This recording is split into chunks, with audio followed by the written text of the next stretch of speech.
சங்கீதம் 110. கர்த்தர் என் ஆண்டவரை நோக்கி, நான் உம்முடைய சத்துருக்களை உமக்கு பாதபடியாக்கி போடும் வரைக்கும் நீர் என்னுடைய வலது பாரிசத்தில் உட்காரும் என்றார். கர்த்தர் சீயோனிலிருந்து உமது வல்லமையின் செங்கோலை அனுப்புவார். நீர் உம்முடைய சத்துருக்களின் நடுவே ஆளுகை செய்யும்.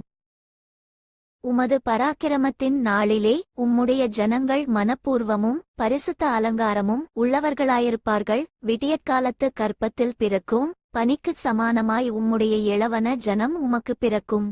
நீர் மெல்கிசேதேக்கின் முறைமையின்படி என்றென்றைக்கும் ஆசாரியராயிருக்கிறீர் என்று கர்த்தர் ஆணையிட்டார். மனம் மாறாமலுமிருப்பார்.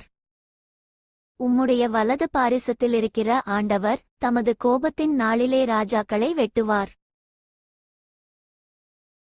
அவர் ஜாதிகளுக்குள் நியாயந்தீர்ப்பார். எல்லா இடங்களையும் பிரேதங்களால் நிரப்புவார். விஸ்தாரமான தேசங்களின் மேல் தலைவர்களாகிறவர்களை நொறுக்கிப் போடுவார். வழியிலே அவர் நதியில் குடிப்பார். ஆகையால் அவர் தமது தலையை எடுப்பார்.